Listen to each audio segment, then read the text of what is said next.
Hush, little baby, don't say a word. Mama's gonna buy you a mockingbird. And if that mockingbird won't sing. One dark and confusing night, when the world was plunged into a dark atmosphere, the city was taken over by a terrifying creature, a killer clown. With his bottomless eye sockets that looked like a window to hell, and an evil grin on his red-painted face, he inhabited the minds of people with their worst nightmares. The circus where this clown had once brought joy had become a place of nightmares. Inside the tents lurked an evil energy that filled the hearts and minds of the townspeople. No one could have imagined that entertainment would turn into a ruthless massacre. The story began when the audience, unaware of the horror to come, gathered to watch the circus group's final performance. The show began normally, with everyone laughing and enjoying the comic acts. But suddenly, without warning, the circus lights went out, and a sinister laughter resounded in the darkness. Although the audience was deprived of light, they heard horrible sounds of wailing and screaming. Oh, how they regretted their presence in that place of horror. Everyone tried to get out, but the doors were locked. Desperately, they felt the fear emanating from the darkness. Worst of all, the killer clown never stopped taunting his victims. He approached each person, slowly and sadistically penetrating their souls. He tormented them until the last moment, on the eve of their death. Fear made their hearts clench and their fists bulge with blood. In the middle of that hellish night, an unexpected twist occurred. One of the spectators, unnoticed by the clown, found a way to free himself from the cave of nightmares. Together with the small group of survivors, with sparks of hope in their eyes, they walked determinedly toward the light.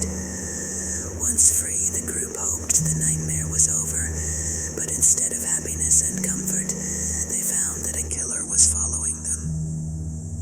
The clown became yet another twist in the terrifying plot, doggedly stalking the survivors. They realized they had escaped one nightmare and entered another, even more horrific.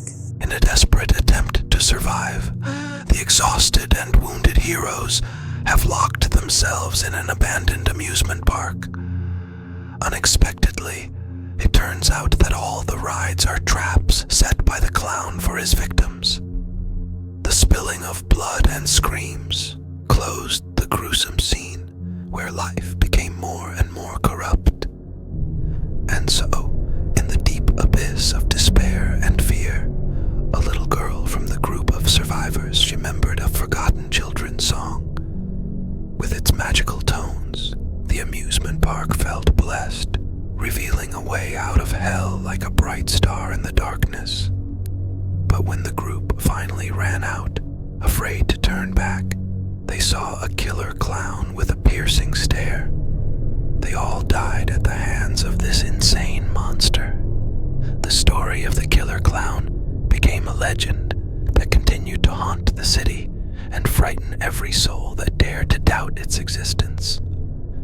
Such was the story of dashed hopes, subject to plot changes, where the creepy killer clown ended up ruining everyone and mocking people's fears. And nations pray that this nightmare, with its rumbling laughter and merciless eyes, wouldn't come to them again.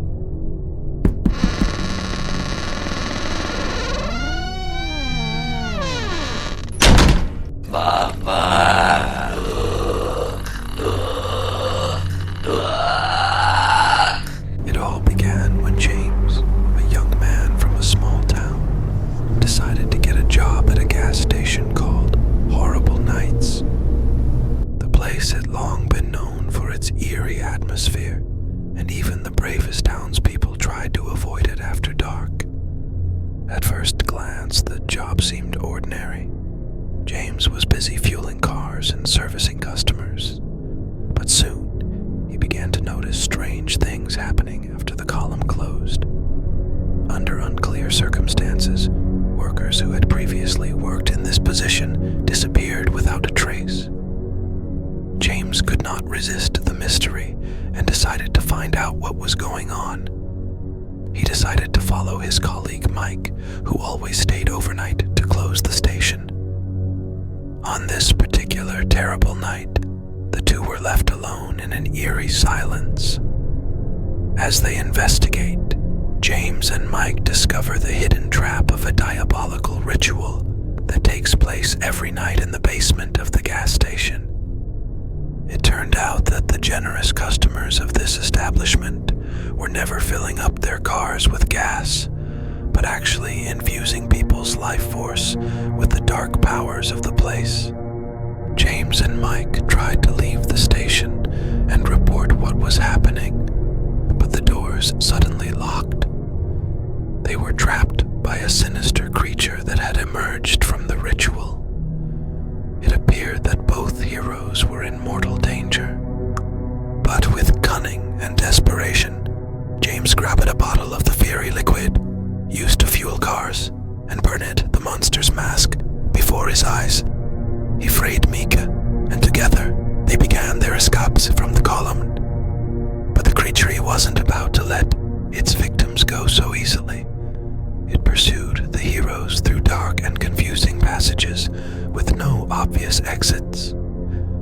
Eventually, James and Mike found their way out, but only one of them escaped.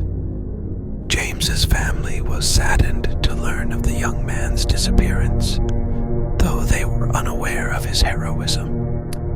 Mike, feeling responsible for everything that had happened, made the decision to never work at the Horrible Nights gas station again. He left town, but years later he was on constant guard, not allowing himself to forget his part and those who remained prisoners of the column. In this way, the story of the Horrible Nights gas station became a testament to the evil that can attract and consume the darkest aspects of human nature. Though James died fighting this evil, his feat will never be forgotten and will serve as a call to fight the darkness in the hearts of men.